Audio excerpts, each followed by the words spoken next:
पाकिस्तान जल रहा है, मेरा दिल जल रहा है, मैं खून के आंसू रो रहा हूँ। हर पाकिस्तानी जल रहा है बहुत इस वक्त तकलीफ में है। जब से मैं आया हूँ मेरे तो मेले ही यहाँ पे लगे हुए हैं, तो I am very happy coming to India. हर पाकिस्तानी इस वक्त परेशान है कि हमारा मुल्क किस तरफ जा रहा है। चंद घंटे पहले ये एक खूबसूरत जिनाह हाउस था जो कि आज भूत बंगले के जो है मनाजिर पेश कर रहा है।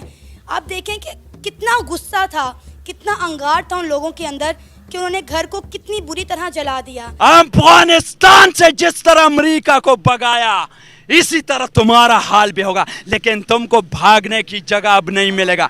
सारे एयरपोर्ट बंद आज से। तो जाहिर है कि एक दिन ये होना था।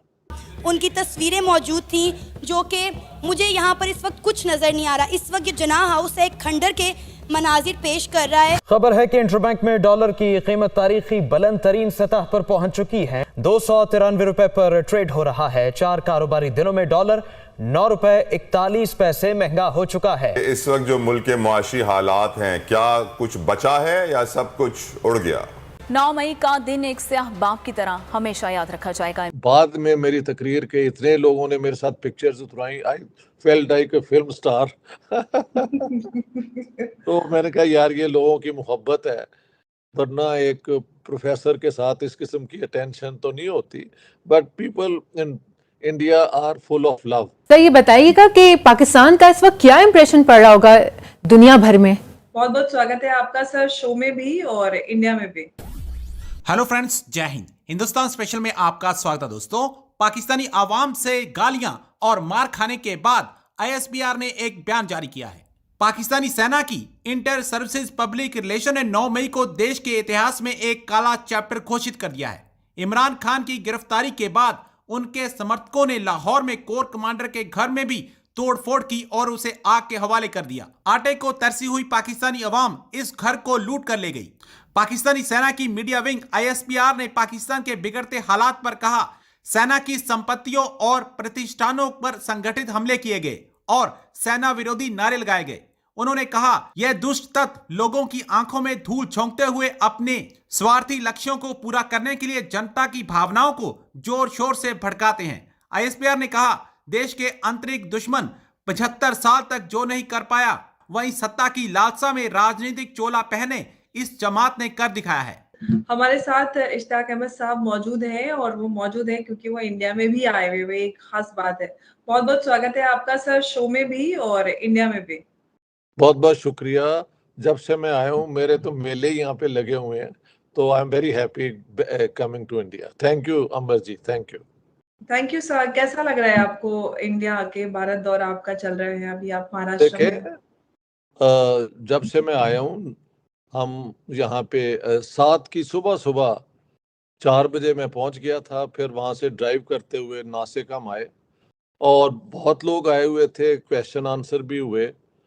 तो जो मुझे समझ आती है कि इन दोनों मुल्कों में अगर normal relations, good relations, cooperative relations, trustworthy relations बन जाए तो सबको फ़ायदा ही है। और ख़ास तौर पे पाकिस्तान को जो इकोनॉमिकली बस्ट है उसको बड़ी एक चांस है आगे बढ़ने का। तो इसको I think it was very well received. बाद में मेरी तकरीर के इतने लोगों ने मेरे साथ पिक्चर्स उतरवाई, I felt like a film star. तो मैंने कहा यार ये लोगों की मोहब्बत है, वरना एक प्रोफेसर के साथ इस किस्म की अटेंशन तो नहीं होती।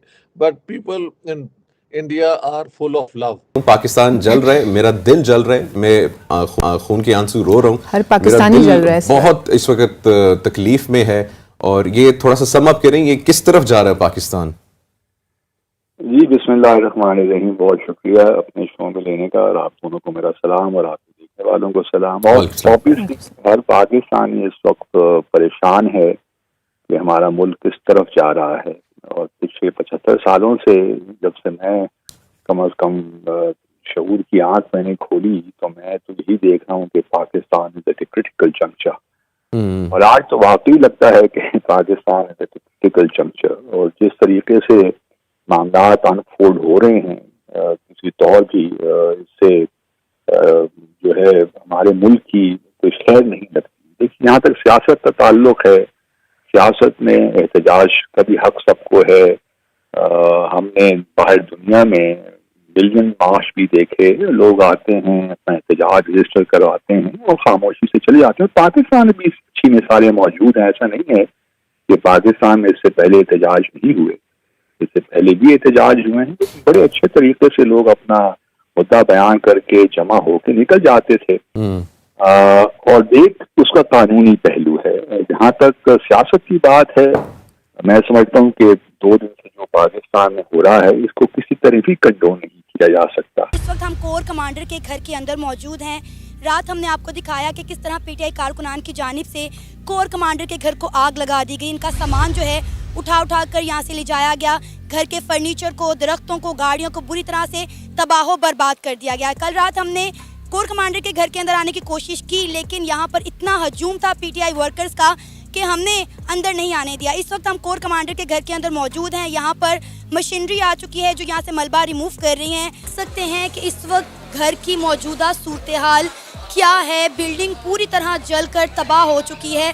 यहाँ तक कि लकड़ी का यहाँ पे दरवाज़ा बना हुआ था, खिड़कियाँ बनी हुई थी, तो पूरी तरह जलकर झुलस चुकी हैं। अब हम घर के अंदर एंटर हो रहे हैं और यहाँ के जो मनाजिर हैं मतलब हैरान कर देने वाले मनाजिर हैं। कल रात जब हम यहाँ पर मौजूद थे, यहाँ पर इतना शोर शराबा था, इतनी बड़ी तादाद में पीटीआई कारकुनान यहाँ पर मौजूद थे और मैंने खुद अपनी आंखों से देखा यहाँ पर लोगों को कि किस तरह वो यहाँ से सामान उठा कर ले जा रहे थे। एक कमरा ये हमारे पास मौजूद है, इस कमरे के अंदर जाते हैं।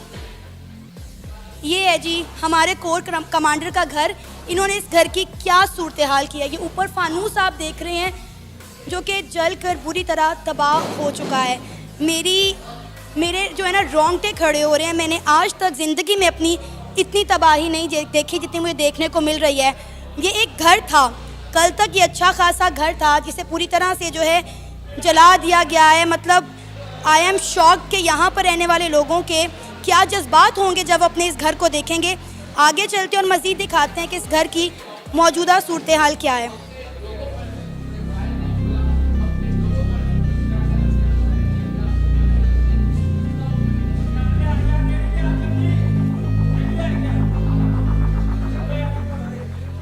सबसे इंटरेस्टिंग बात यह है कि इस घर का नाम जिन्ना हाउस है। कायद-ए-आज़म मोहम्मद अली जिन्ना की ये रिहाइशगाह थी एक वक्त में, जो बाद में उन्होंने आर्मी को डोनेट कर दी।